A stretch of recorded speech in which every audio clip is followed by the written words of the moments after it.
viene trabajando en este sentido, sabemos que la pobreza en las mujeres es mayor en todos los indicadores que trabajamos que la de los hombres. Hace unos años empezamos a trabajar una serie de estudios e investigaciones que llamamos Nuevas Miradas, impulsando el análisis, los espacios, las propuestas, la reflexión sobre esa necesidad de incorporar la mirada feminista interseccional al estudio de la pobreza, ¿no? Porque son pocos los datos que tenemos, son difíciles de obtener y esto es una reclamación que hacemos desde hace tiempo, que se debe profundizar en esta mirada y en ese conocimiento mejor de la feminización de la pobreza. Y por eso se materializa y lo presentamos hoy, ese observatorio, junto al Observatorio de Pobreza que tenemos en EAPN, ese observatorio específico de feminización de la pobreza y la exclusión social.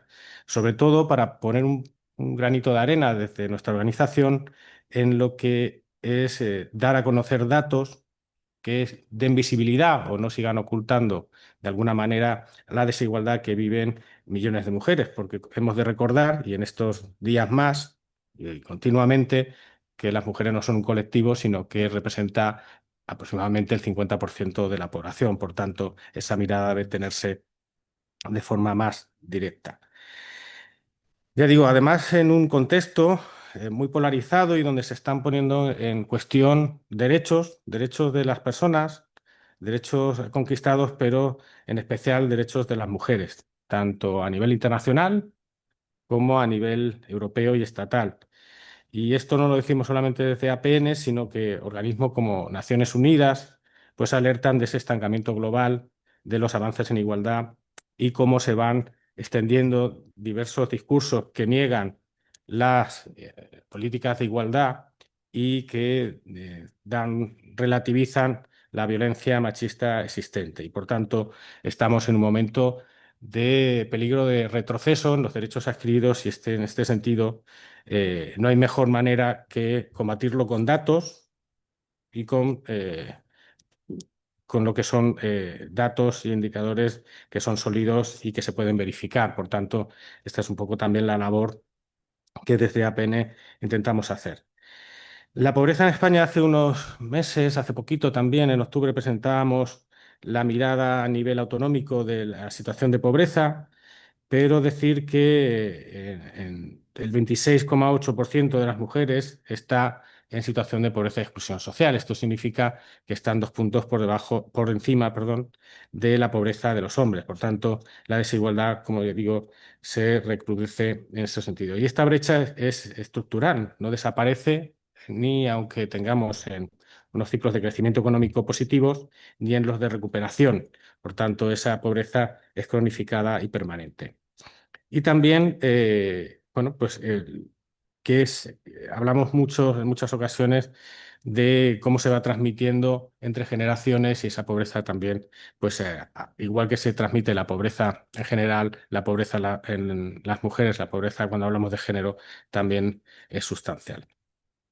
Ya digo que hay un elemento que reclamamos desde hace tiempo, que es el desconocimiento que existe y la desaparición en estadísticas oficiales que no llegan a representar toda la desigualdad que viven las mujeres.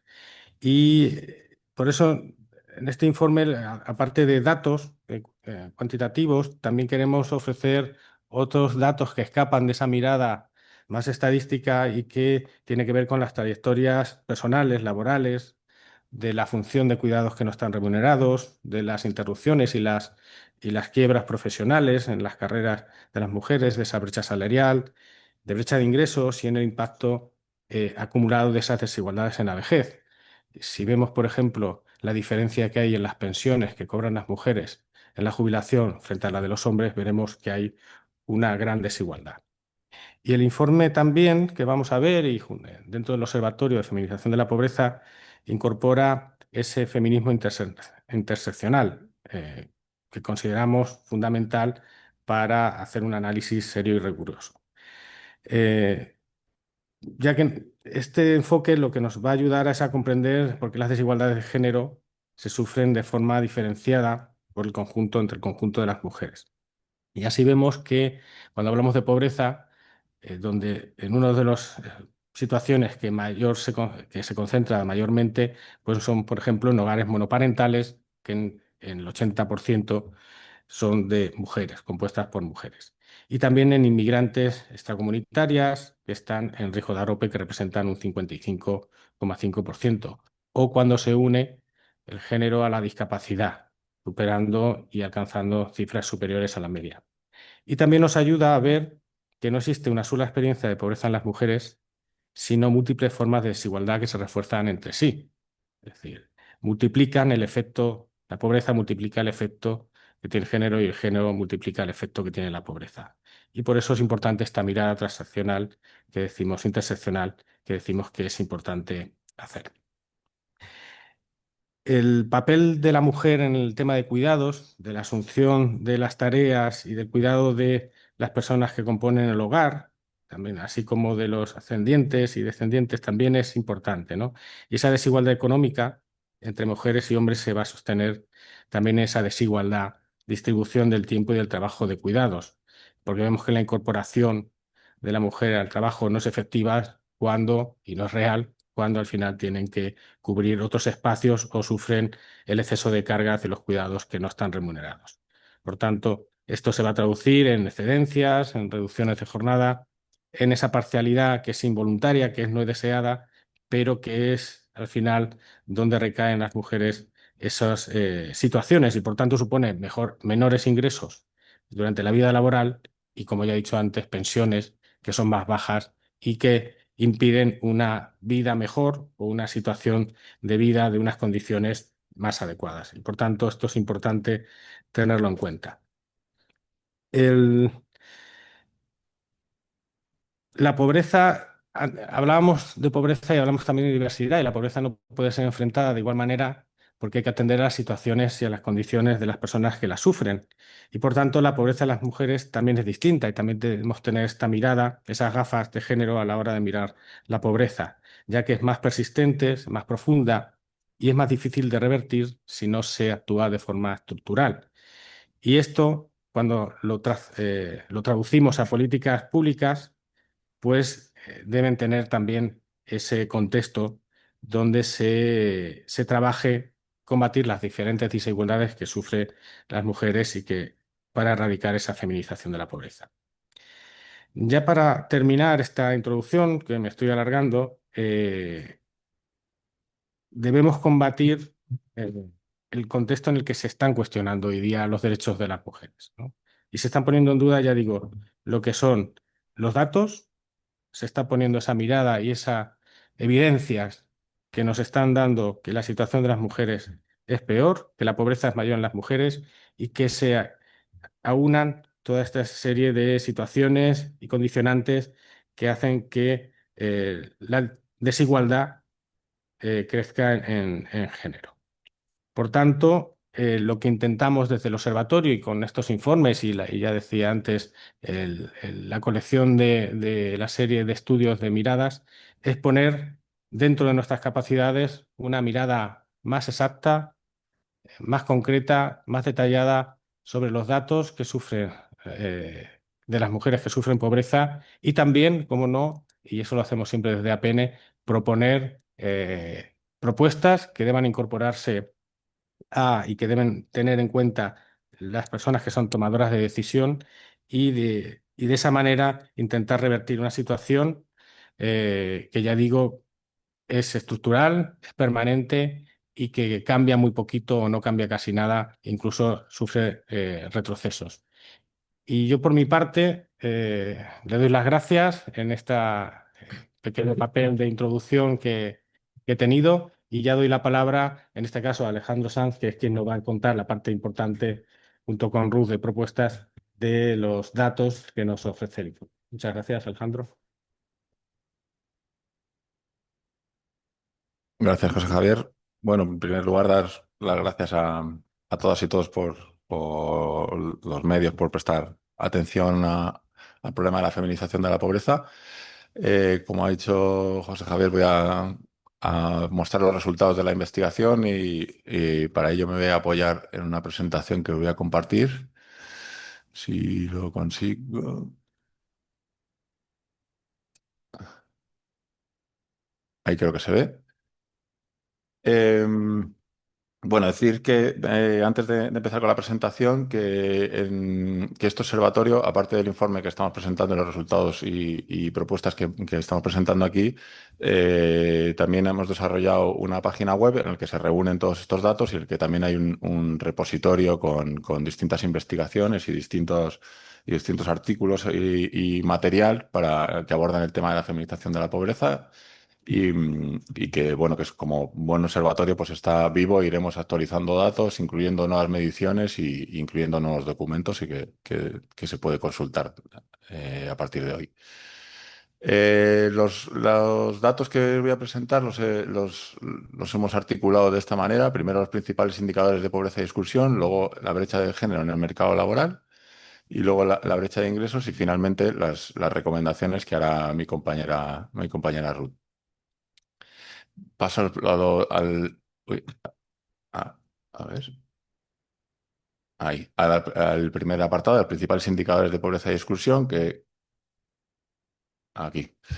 Em, bueno, el principal indicador que utilizamos es la tasa AROPE, de la tasa de riesgo de pobreza o exclusión, se construye a través de la encuesta de condiciones de vida y a través de unos estándares determinados por Eurostat, que se mide de igual manera en toda la Unión Europea.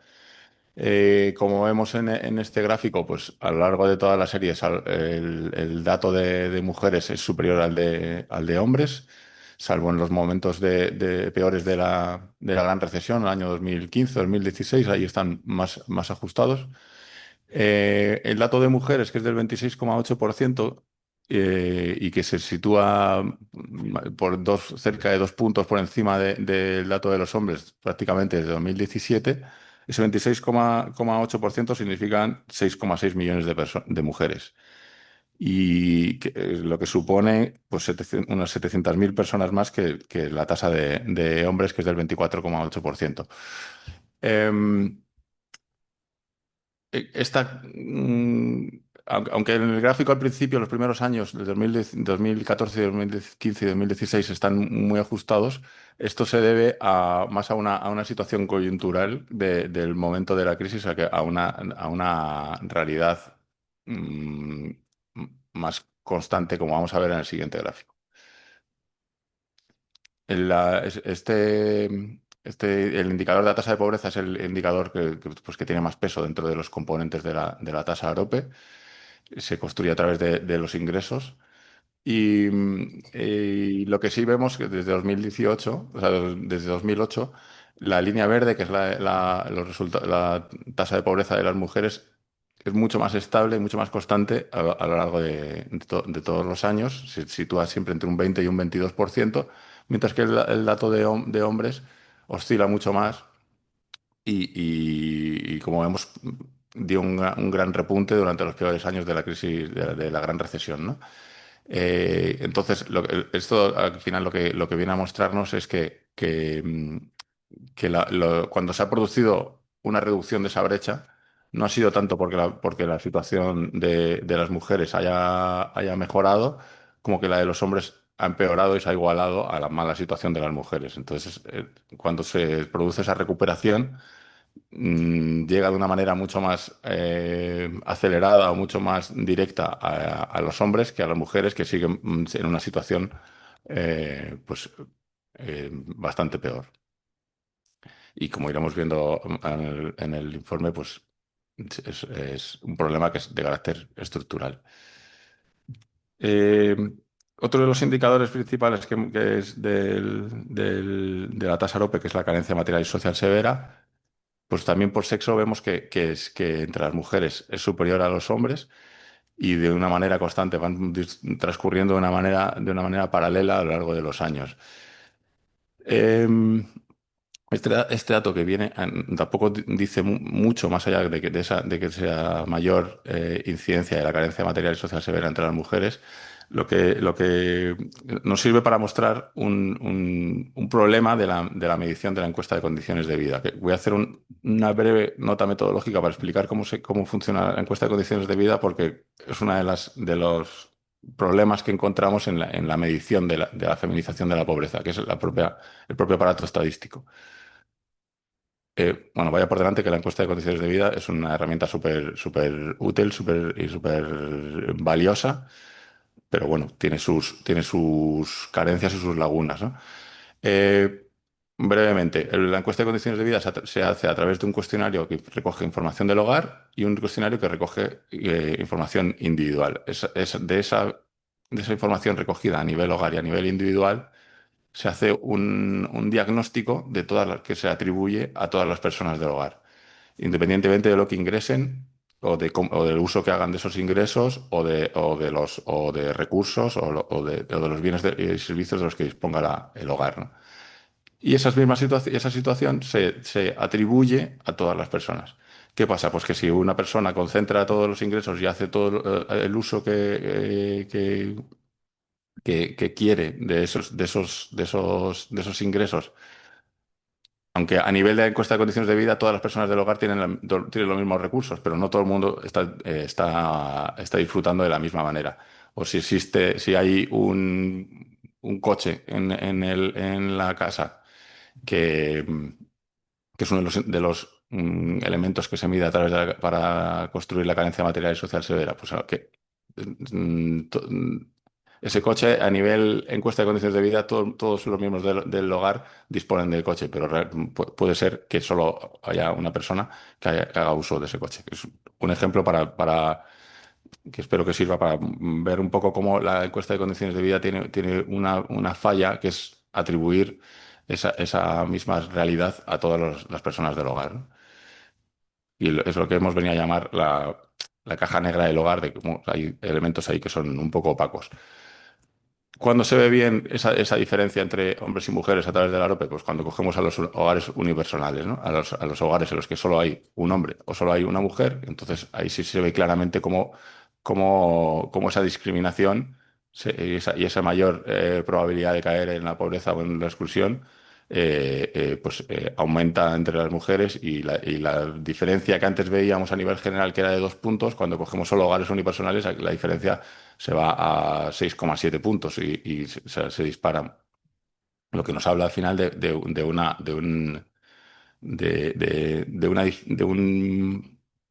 discriminación que no está reflejando bien el indicador la AROPE a nivel general, ¿no? Esta misma realidad se manifiesta también de una manera clara en los hogares monomarentales, aquellos hogares monoparentales en los que la persona responsable es una mujer.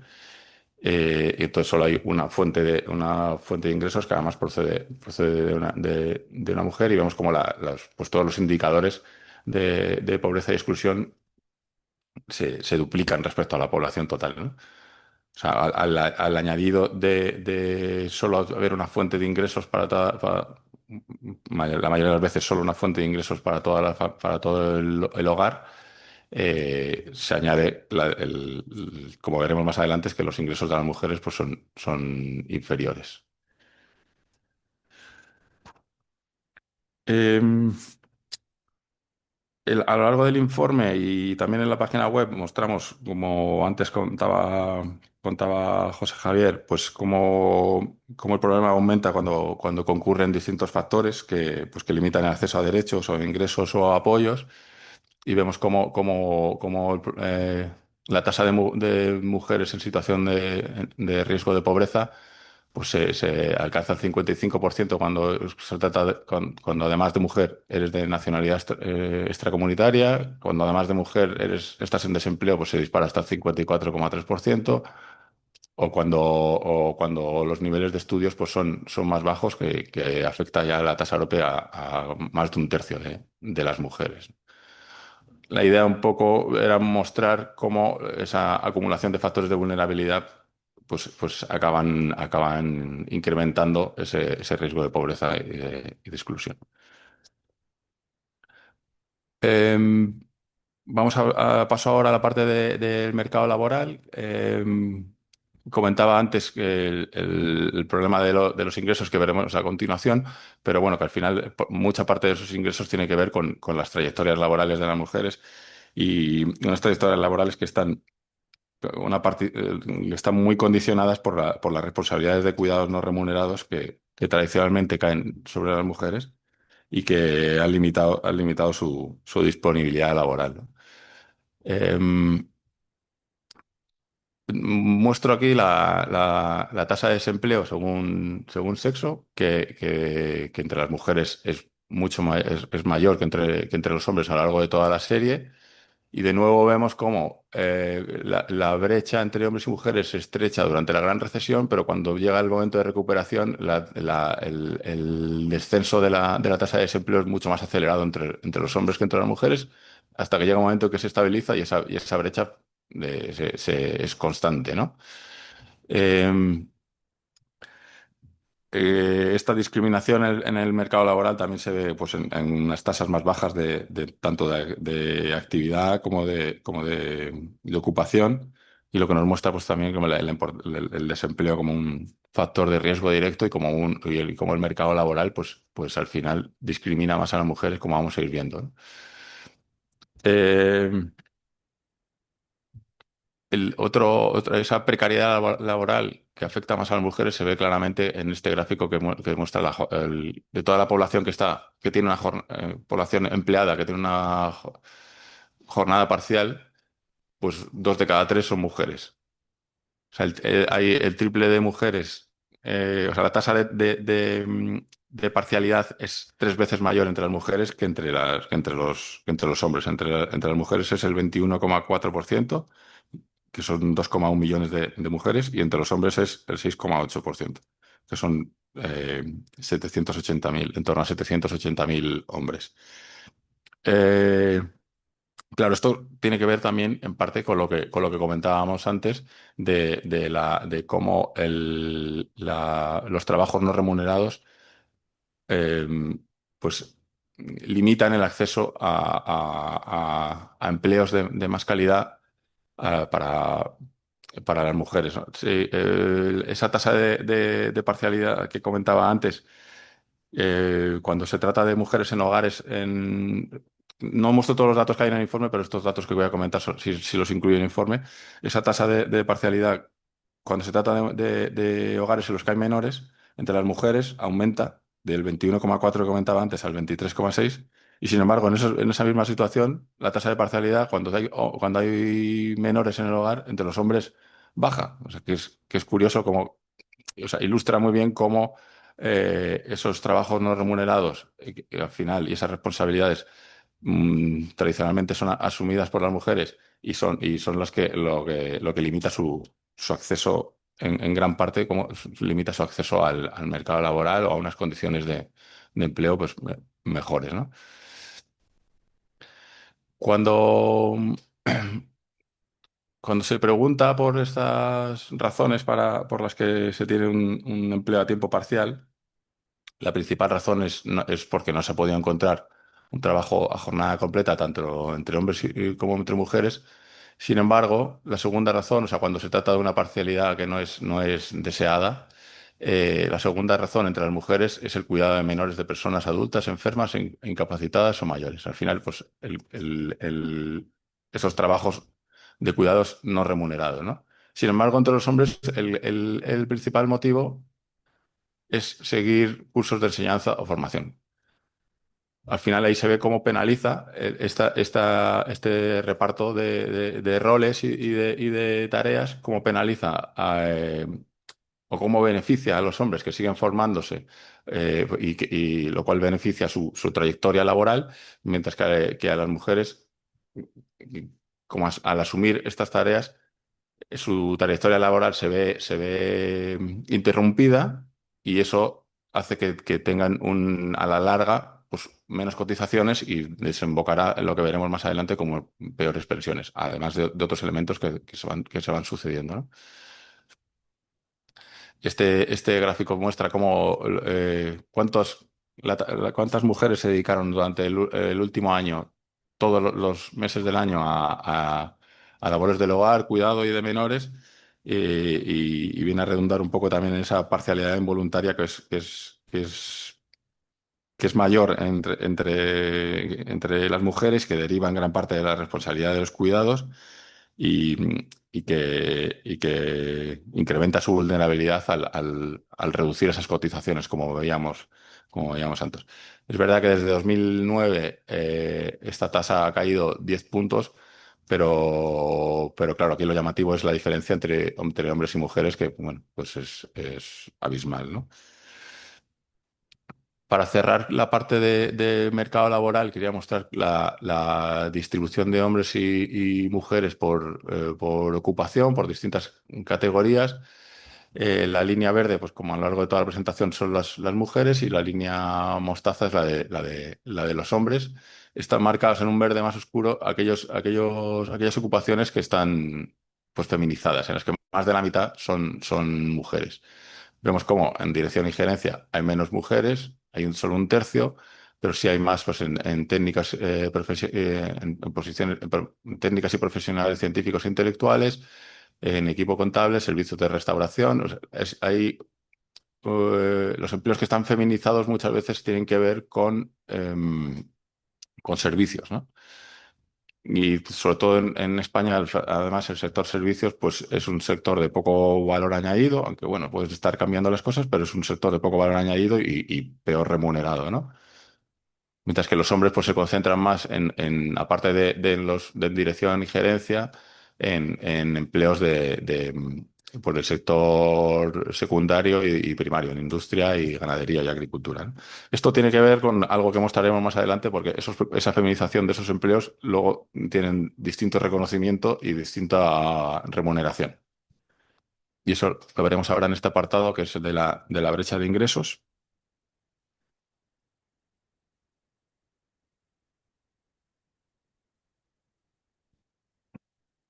Perdón.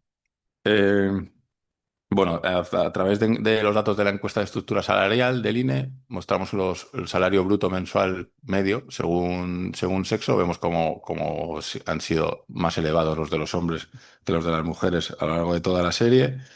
En el último año la diferencia es de 405 euros mensuales, el salario bruto medio. Eh, y, y vemos cómo esa diferencia es del 16,4%. Y es una diferencia que aumenta dado que este último año el salario medio de los hombres ha crecido más que el salario medio de las mujeres.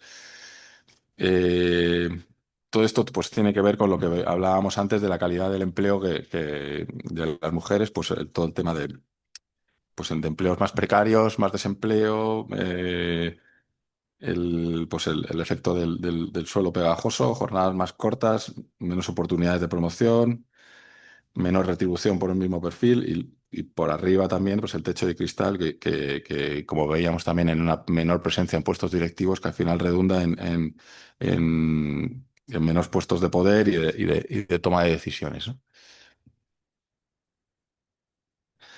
Este es el dato de salario medio mensual por ocupación, que tiene que ver con la feminización de algunos sectores que comentaba anteriormente.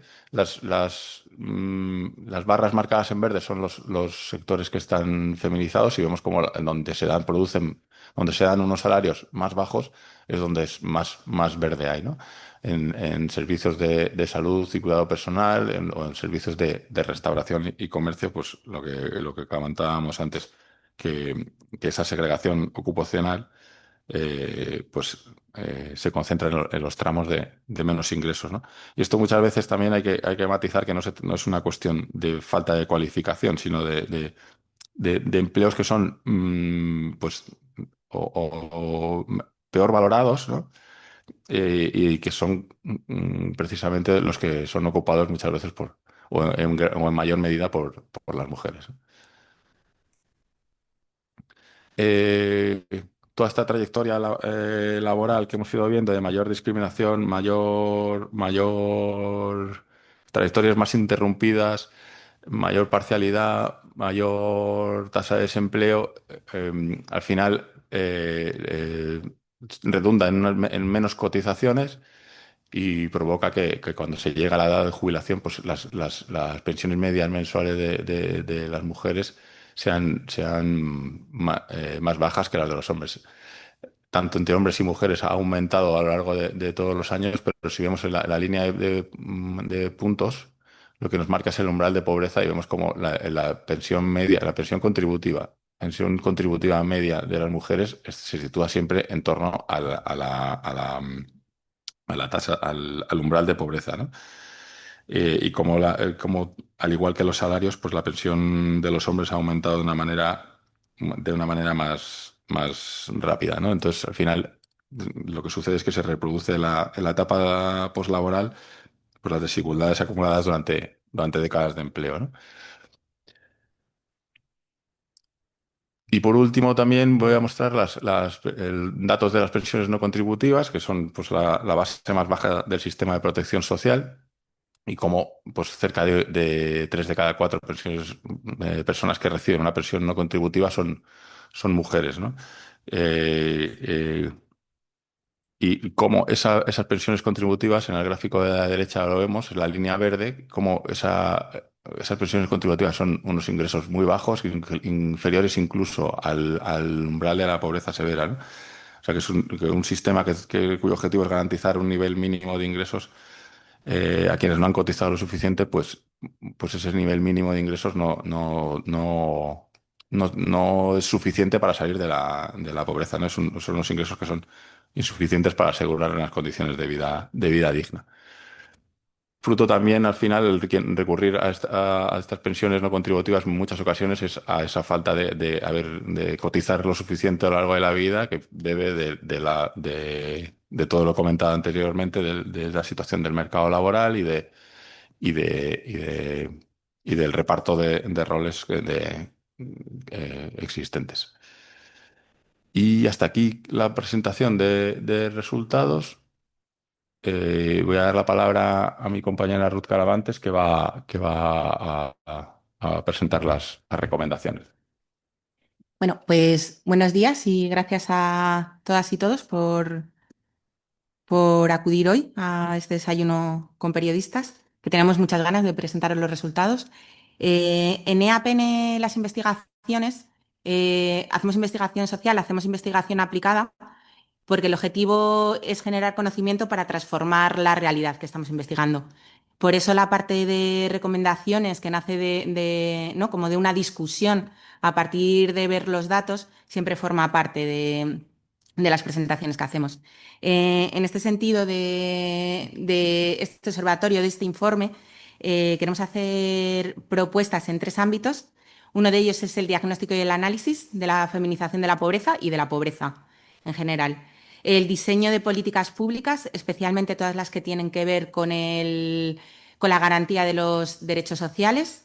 Y en tercer lugar, eh, cambios y recomendaciones a políticas públicas ya existentes. En el primero de los ámbitos, en el de diagnóstico y análisis, ya han dado algunas pistas, pero para transformar profundamente cómo se está midiendo la desigualdad, cómo se está midiendo la pobreza, necesitamos una mirada más extensa. La pobreza no es una foto fija, no es algo que a alguien le ocurre en un momento dado de su vida y continúa igual, cambia y acumula desventajas a lo largo del ciclo vital, como nos han presentado los datos y como vamos a seguir viendo. Y además no es una foto fija porque no todas las personas en un momento dado viven igual esa situación de pobreza. Las mujeres la viven de forma más extensa y más intensa, y entre el grupo de las mujeres hay quienes la viven más extensa y más intensa. Además de todo ello, las mujeres no solo la viven de una forma más acuciante y tienen más dificultades de salir, sino que son las gestoras de la pobreza familiar. Eh, Se necesita que cambie la arquitectura estadística porque obviamente está reproduciendo el sesgo economicista ¿no? de cómo vemos el sesgo de la economía neoclásica, como todo lo que tiene valor es porque tiene un precio, y esto se deja fuera todos los grandes aportes que durante décadas lleva haciendo la economía feminista. Tenemos que fijarnos en el trabajo de cuidados no remunerado, en cómo se remunera este cuando sale al mercado, en la disponibilidad de tiempo diferencial entre hombres y mujeres y entre grupos de hombres y mujeres, y entre la autonomía material que se tiene a lo largo de todo el ciclo vital. Para ello necesitamos, como ya hemos comentado, que el sistema estadístico mire la vinculación familiar, pero también que mire unipersonalmente, o sea, que mire cuáles son las desigualdades dentro de las familias. Necesitamos mediciones que trasciendan los ingresos. La pobreza es multidimensional y como multidimensional necesitamos verla para tener un buen diagnóstico. Por eso necesitamos que tenga en cuenta la capacidad de gasto, pero también el tiempo disponible, la carga de cuidados o de trabajos no pagados, el peso que tienen las redes de apoyo y todo ello para situar la sostenibilidad de la vida en el centro del diagnóstico y las propuestas. Y por último, necesitamos que el sistema de indicadores, si queremos que sea más exhaustivo, si queremos tener una buena radiografía y unas medidas eficaces, necesitamos que incorpore la mirada interseccional, ¿no? Cómo se diferencia entre los diferentes grupos de población.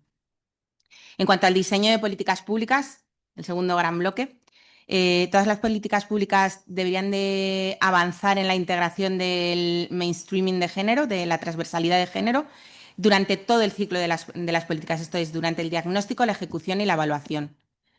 Si no, las políticas pueden caer en la reproducción de las desigualdades estructurales en vez de combatirlas.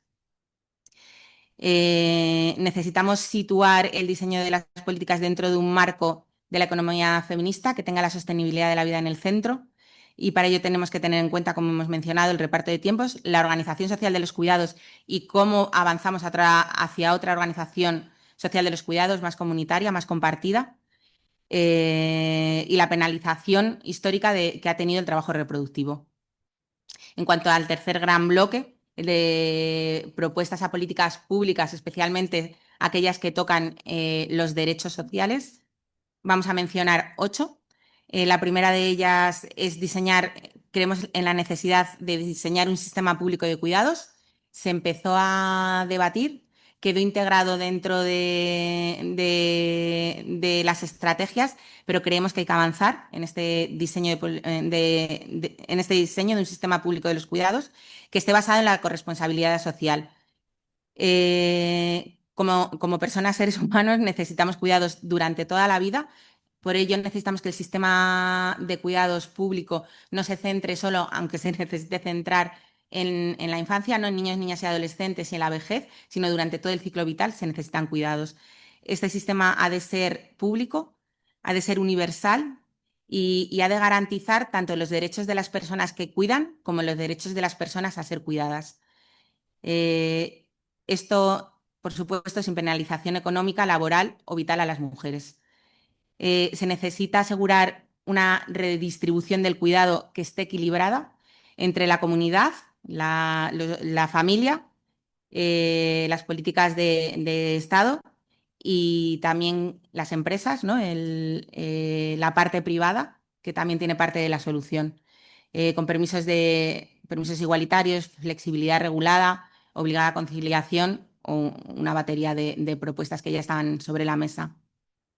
Y sí que necesitamos transitar desde un sistema familiarista, ¿no? Desde un sistema donde los cuidados se resuelven en el ámbito privado, lo resuelven las mujeres, y cuando no pueden resolver las mujeres lo resuelven unas personas trabajando de forma precarizada. Necesitamos que transiste hasta un sistema corresponsable. La segunda de las medidas es dignificar el empleo en sectores feminizados. Como comentaba mi compañero Alejandro, aquellos sectores como los cuidados, la limpieza, la hostelería, el comercio, el empleo doméstico, son sectores muy precarizados y que están feminizados. Necesitamos mejorar la calidad en el empleo, no solo la creación de empleo, la creación de empleo por sí sola está mostrando que su eficacia es muy limitada. Necesitamos que esos empleos sean de calidad, especialmente en estos más precarizados. Que haya más estabilidad, que se limite la parcialidad, elevar los estándares salariales, el cumplimiento de descansos, etcétera. La tercera de las medidas para erradicar la feminización de la pobreza es abordar las violencias machistas y el vínculo que las violencias contra las mujeres tienen contra la pobreza. Es un determinante directo de pobreza, tanto porque genera pobreza, una situación de violencia, como porque profundiza las situaciones que ya preexistentes de pobreza. Cuando las mujeres salen de situaciones de violencia machista, salen con mayor inestabilidad económica, con una inestabilidad tremenda en materia de vivienda, pueden estar implicadas las deudas, empeora mucho su salud física y mental y, por supuesto, hay una ruptura de redes sociales, ¿no? De las que las mujeres forman parte y alimentan. Y esto afecta tanto a las mujeres que salen de la violencia como a las redes sociales a las que pertenecen. Hay que integrar las situaciones de pobreza en todas las políticas que tengan que ver con la igualdad y en todas las políticas que tengan que ver con la violencia de género. Asimismo, en todas las políticas que aborden la pobreza y la feminización de la pobreza, las violencias machistas tienen que tener un lugar central por su vinculación. La cuarta propuesta que hacemos es una renta universal para la crianza. La erradicación de la pobreza infantil está directamente vinculada con la feminización de la pobreza y creemos que las transferencias del Estado se han mostrado muy eficaces para prevenir e incluso rescatar a las personas en situación de pobreza. Por ello creemos que igual que existe un sistema que protege la vejez, ¿no? En una edad especialmente vulnerable y sin acceso al mercado laboral, creemos que esta misma protección debería de transponerse a niños, niñas y adolescentes hasta 18 años. Hablamos de un derecho universal, de un derecho no condicionado, que erradique el estigma que tienen muchas prestaciones de derechos sociales y que elimine el non-take-up, es decir, que elimine todas aquellas personas que tienen acceso, que tendrían acceso a un derecho social y no lo están solicitando por razones variadas, pero entre ellas está el estigma. Además tendría un efecto redistributivo inmediato y afectaría muy positivamente a aquellas familias monomarentales que, como vemos, tienen una incidencia muy grande en la pobreza, una de cada dos familias. Por supuesto, tiene que articularse con una educación infantil que se ejerza desde el derecho de niños y niñas y adolescentes a la educación y al cuidado temprano. La quinta de estas propuestas es reformar las pensiones para corregir las brechas generadas a lo largo de la vida. La desigualdad de las mujeres, como hemos visto, se consolida en la vejez y necesitamos revertir esta situación. Muchas mujeres están cobrando pensiones insuficientes que están incluso por debajo de las tasas de pobreza. Se necesita mejorar las cuantías y equiparar las más bajas, las pensiones más bajas, reforzar las no contributivas, enfocarnos en reforzar aquellas no contributivas, eliminar las lagunas de cotización cuando éstas han sido por cuidados no remunerados y, por supuesto, que se podrían valorar cualquier otro tipo de situaciones, reconocer trayectorias laborales discontinuas y es imperante, o sea, es urgente que ninguna mujer mayor viva en pobreza y que todas las políticas tengan un enfoque de ciclo vital. La sexta es garantizar la vivienda social pública. La vivienda se ha convertido en un determinante en pobreza y un determinante muy importante para las mujeres y un determinante muy, muy importante para las mujeres con familia a cargo. Necesitamos ampliar el parque de vivienda desde una gestión pública y que tenga como prioridad las familias monoparentales, las mujeres supervivientes de violencia y las mujeres mayores, sobre todo, repetimos, cuando tienen una pensión que está por debajo de las tasas de pobreza. Hay que regular los alquileres y eliminar las trabas administrativas que muchas mujeres encuentran, por ejemplo, por su situación migratoria. El séptimo es asegurar ingresos suficientes.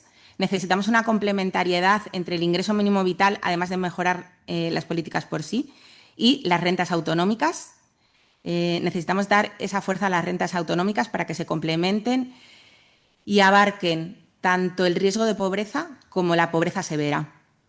Necesitamos que sean compatibles con las rentas del empleo cuando estas rentas son insuficientes, que tiendan a individualizarse teniendo en cuenta la familia dependiente, no tanto la unidad familiar, que no sean condicionadas, porque esto lo único que produce son grandes bolsas de non-take-up y, como decía, que sean siempre compatibles con el empleo y con el desempleo.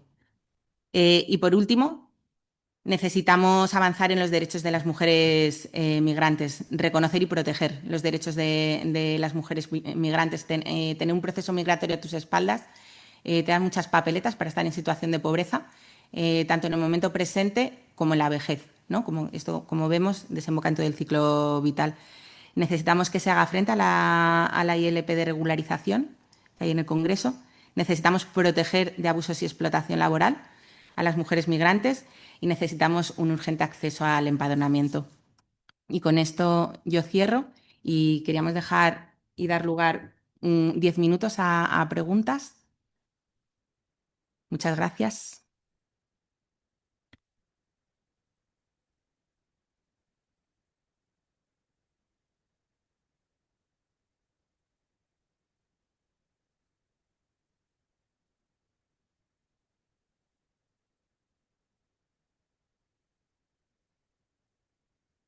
Les decía que tanto en la tasa de pobreza como en la de parcialidad, entre otros indicadores, estaban apuntando a que hay o sea, la situación de los hombres está como muy vinculada al crecimiento o ralentización económico. Eso no pasa tanto en las mujeres, entiendo, y tampoco pasa en otros colectivos vulnerables. No sé si tienen una explicación o...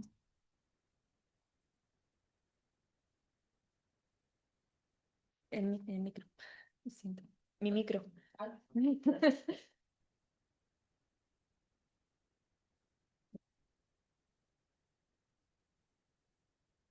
Eh, la verdad es que no te sé muy bien qué. Eh,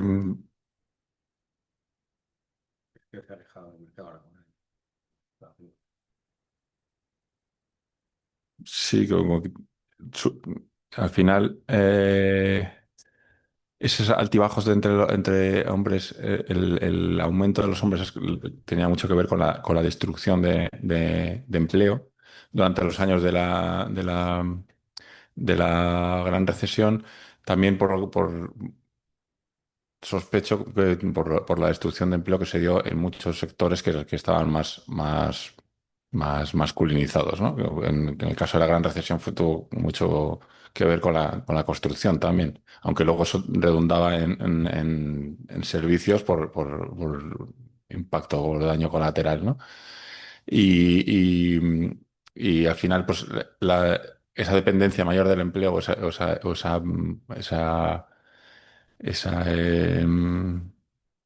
mayor actividad también, pues es la que está detrás de todo esto, de esta mayor o menor ingresos. Sí. Dame su micro. No, no lo hemos integrado dentro de esta investigación, pero si te vas a las encuestas de uso del tiempo, no es que estos momentos no afecten a la vida de las mujeres. O sea, los momentos de grandes crisis amplían muchísimo el trabajo que hacen las mujeres. Lo que pasa es que las mujeres dedican más de su tiempo a trabajar no remunerado que en el mercado, en conjunto, y los hombres tienen casi todo su tiempo dedicado al trabajo en el mercado. Es decir, como trabajo global trabajamos más las mujeres, lo que pasa es que como trabajo remunerado están los hombres. Entonces, cuando medimos crecimiento económico con indicadores como el PIB, como el Producto Interior Bruto, eso repercute directamente en mercado laboral, porque solo mide el crecimiento económico desde esa visión. Pero sí que afecta a cómo las mujeres viven su vida. Es decir, que no afecte como en estos términos de las tablas que hemos medido, no quiere decir que no afecte a cómo viven su vida. Vale. Y luego, ya que tiene el micro, te iba a Una preguntar. cosita más, Ay, un perdón. tema más. Eh, Junto a lo que han dicho, y ya digo, es necesario, y aquí se evidencia que es necesario incidir más en los datos y demás. Sí ocurre una cuestión también, que es cómo esté alejado del mercado laboral, y eso las mujeres están más, y cómo esté precarizado o en qué sector de la economía está metido. Y pasó con la crisis cuando el tema COVID, por ejemplo, muchas mujeres que están haciendo tema de empleo doméstico ni siquiera tienen una contratación laboral, con lo cual también se ven afectadas, pero no salen en estadísticas, ¿no? Entonces se da esa doble discriminación que antes hablábamos, ¿no? De estar más alejadas, pero además no está en muchos casos registradas esas cuestiones. Y que decía, ya que tenía el micro, te iba a preguntar porque hablabas de que las mujeres además son las gestoras de la pobreza familiar. ¿De eso cómo les afecta a ellas también? No solamente la pobreza que ella acarrea, sino además tener que gestionar una situación de precariedad. Pues con una sobrecarga tremenda y con muchos asuntos de salud física y mental. O sea que las mujeres al tener el mayor peso de trabajo no remunerados, ¿no? Entre el trabajo no remunerado está el sostenimiento de la familia, el sostenimiento más allá de lo económico, aunque también en muchas ocasiones. Y claro, eso es lo que les conlleva a que cuando se produce una situación de pobreza sean las gestoras de esa pobreza, ¿no? De sostenimiento emocional, de todo lo que no viene por parte del mercado se lleva a los hogares y en los hogares lo abarcan ellas. Y luego hablaban también de que no era, o sea, las mujeres están más representadas en los sectores, en 4 de los 5 sectores que venían peor pagados, estaban más representadas en 4 de 5. Y sin embargo, las mujeres tienen en general cualificaciones más altas que los hombres desde unos años atrás. Al final no tienen el mismo acceso al mercado laboral, no tienen acceso a puestos mejor remunerados, ya no hablamos ni de dirección. O sea, ¿qué está pasando ahí? Bueno, esto lo que estamos planteando es que tenemos un problema estructural que afecta a todas las mujeres, pero que afecta extremadamente a mujeres en situación de vulnerabilidad, como son las mujeres en pobreza. O sea, que igual que existe, ¿no? Comentaba mi compañero Alejandro, que igual ahora quiere añadir algo. Igual que existe el techo de cristal, que es lo que pueden ver algún grupo de mujeres, para la mayoría lo que existe es el suelo pegajoso. Es que no consiguen un buen trabajo, no consiguen un trabajo que no sea parcial, que es que hay muchísimas mujeres que al mercado laboral solo acceden de forma parcial o temporal, ¿no? Que esto es lo que afecta muchísimo tanto a su momento actual como al final del ciclo vital. O sea, ¿y qué está pasando ahí? Pues división del mercado por género, deslegitimación de los conocimientos de las mujeres. ¿Ya? Vale.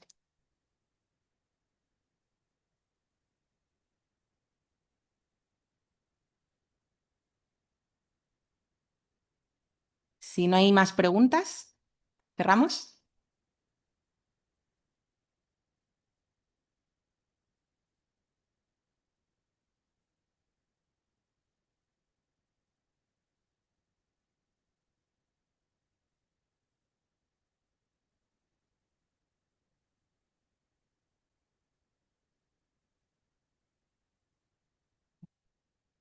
Vale, pues cerramos entonces aquí. Os agradecemos la presencia, las preguntas y la atención que habéis puesto en esta presentación del Observatorio Feminización de la Pobreza y la Exclusión Social de APN.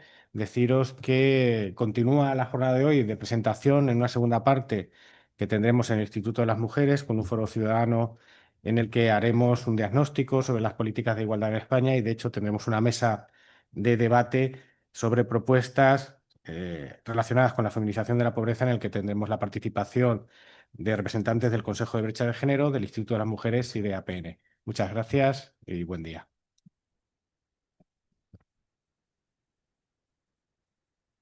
Dígame.